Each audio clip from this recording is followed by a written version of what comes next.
Screen share করেছিলেন বড় তারকাদের সঙ্গে, কিন্তু তারপর তাদের নেই আর কোনো খোঁজ। এখন কোথায় হারিয়ে গেলেন এই সকল বলিউড কিডরা? হান্সিকা মোতওয়ানি।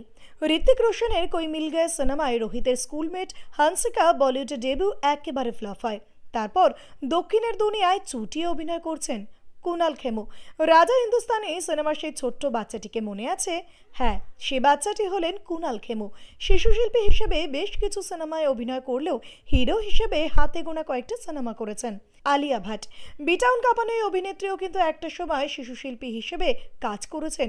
সংঘর্ষ সিনেমায় প্রীতি জিন্টার ছোটবেলার চরিত্রে ছিলেন আলিয়া। সানা সঈদ, কুচকুচ হোতায়ের ছোট্ট অঞ্জলিকেও এখন বেশ বড় হয়ে গিয়েছে, কিন্তু এই সময় বলিউডের সিনেমায় তাকে দেখা যায়। ভিডিওটি ভালো লেগে থাকলে অবশ্যই লাইক, শেয়ার, সাবস্ক্রাইব করবেন আর কমেন্টে অবশ্যই জানাবেন আপনি কোথা থেকে দেখছেন।